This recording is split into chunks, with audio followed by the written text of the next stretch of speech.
4 stages of relationship for the narcissist. This is exactly what we're going to talk about today. Before we do that, just to show you what is going on here. The weather is changing all the time in New York. I'm in New York right now, if you do not know. And I see one day sunny and I see the next day or the next moment sometimes, even in a matter of few seconds, few minutes, I see all of a sudden it's raining. Now we are having this rainy, very gloomy weather here in New York. So 4 stages of relationship for the narcissist. Number 1 is idealization. This is the stage where they will shower you with love, respect, compassion, sympathy. They will go that extra mile to care for you, so that you are convinced, until you're convinced, and they know it whether you're convinced or not, until you're convinced that this is the person who will die for you, who will do anything for you, they will keep doing it. And they will hook you. And when they hook, when the narcissist they hook, they make sure that the hook is tight. It is not, there is no loose end. They are not going to lose control over you very fast, very soon, or just like that. So they will keep doing this, keep giving you compliments, keep showing you how much they love you with actions, with words, with gifts, everything possible, until again you are convinced that this is the person who will die for me, and there cannot be any person ever whom I can trust more than this person. There cannot be ever any other person who can love me more than this person who is a narcissist. We'll talk about that more. So you are now convinced, and she is now seeing it in you. She is now realizing this guy is being hooked. Slowly but surely, she made all the efforts, and now she is happy. She is now going to sit on her throne. And she will enjoy, or he will enjoy. It could be a man too. And this is the time when you see all of this thing, compliments, good things happening. Now, they will not only give you compliment, but at the same time you will automatically be subconsciously feeling yourself someone who is very, very special, even though you may not have certain skill. For example, maybe you do not know Microsoft Word, how to run it, how to use a computer. You do not even probably know how to use a mobile phone. But they're gonna make you feel so special that regardless of what the whole world thinks of you as someone who doesn't have those skills, who is not worth even getting any employment, they are going to make you feel special. So the victim, now he feels, oh, nobody ever told me things like this person, this narcissist, obviously the partner is telling him or her, and so they feel very, very special. Then what happens is, from casual to intimate relationship, they move. The narcissist, they move very, very fast. It could be that they met you, let's say Wednesday. By Friday, they're in completely love with you. They are maybe by Thursday, maybe the next day. But the thing is, they move very, very fast. They do not take time. They do not ponder over it. They know that I need to move on quickly, because this is how desperate they are, because they have to move on with this thing, because the stages have to finish. For the narcissist, this whole cycle must be finished as soon as possible, because then they can move on to the next one. So they will move on from casual to intimate relationship within a matter of days. And you receive all of these phone calls, text messages, emails, voice messages telling you that they are in love with you. They cannot stop thinking about you, and you are their life. They cannot think their life without you, blah, blah, blah, blah, blah. All of this nonsense. And this is how they move on. So once they know you are hooked, they have tried and you are hooked, now you will see them changing very, very fast. Very, very fast. All of a sudden you see them not giving you as much attention, not giving you as many compliments, not giving you that lovey-dovey feeling anymore. And then you wonder what happened. This is what narcissists they do. So this is the idealization stage. Number 2 stage is the devaluations. So devaluation happens when you will see the narcissist. If you are with someone who is a narcissist, you will see him or her, they will cut you off from your friends, your family members, from your social circle completely. They will make sure that you are under their spell. This is the stage, okay? The devaluation is the stage where they start to manipulate you. Everything you do, they control you. Whether you make a small decision, big decision, even pouring a glass of water, they want to control everything about you. They are going to control you, and they will cut you off from other people. At the same time, they will make you feel bad. Sometimes they will say things you will feel horrible about, but they don't care because they want to test you.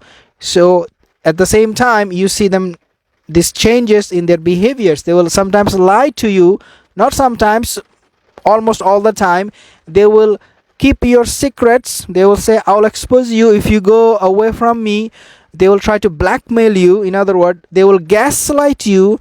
And the manipulation at this stage, the devaluation stage, will continue on when at the same time you're losing your friends, your family members, your mommy, your daddy, everybody's gone. You do not contact them. They do not contact you. Even if they do contact you, you are being cut off from them. The narcissist, this person, will make sure that happens. Number 3, this is the third stage, and that is discard.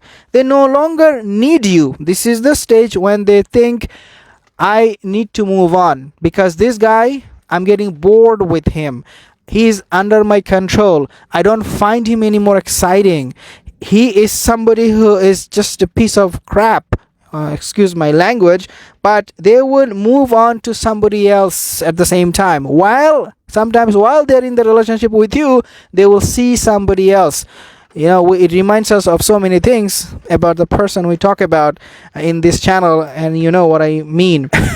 and so they will move on to find somebody, maybe Elon Musk. So Prince William, no more exciting. He doesn't bring any more money, more name, more attention.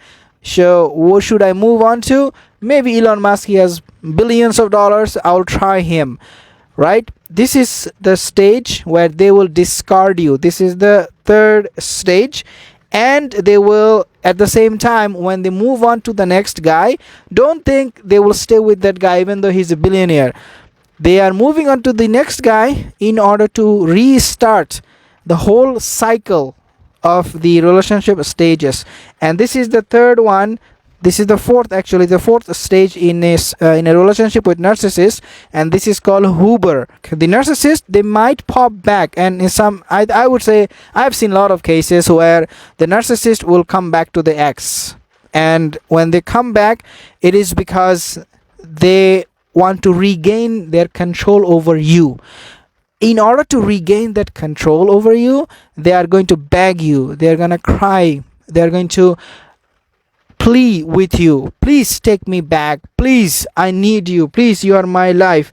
And at this stage, hopefully the victim, sometimes they will recognize this pattern of manipulation, this bad behavior, and hopefully they will run away. Some victim, they stay. But if you are someone who is having this kind of people in your life, and they are popping back in your life, run from them. But they will try to regain control over you through begging and crying. Sometimes you might think they're doing it because they love you, out of love. They will remind you of all the good time they had with you. They're eating at this restaurant, going for vacation, buying flowers, going for movies, all of those things. They will remind you. So the victim might think, well, yeah, you know what, maybe I should give her a chance. But the person who is knowledgeable, and if you're watching my video and you know by now that you're dealing with a narcissist, you should run. There is no way for you to stay here, and you should never look back. Not only that, you run away from her, you should never look back. If she is popping up in your life, if he is popping up in your life, and you tell them, do not come to my life again, and they don't listen to you, call the cops. Take help from other people. If you are in this kind of relationship and you have kids, this is going to be much more painful than if you are single or if you're dating someone with all of these symptoms of a narcissist person. If you have kids with them, keep contact limited, minimum, to the point, and that's it. Do not communicate with them, do not email them, do not talk to them about anything about your personal life, or else they would use those excuses and put the blame on you, because narcissist people, they never take blame, never take responsibility. If they see you are trying to communicate with them more than what she or he bargained for, because you have a kid now, then they will start to blame you. They will manipulate the kid, tell them, the kids, that look, your father, your mother, they're bad people, but you are really not bad. They are the one who are responsible for all of these things. But they will then take advantage of your kid in the relationship, use them against you, and make them go against you, and your pain, your suffering will double and triple. Keep the contact to the point. Show her or show him, the narcissist person, that you do not care about them anymore. You have moved on. Thank you guys for watching. I will see you in the next video.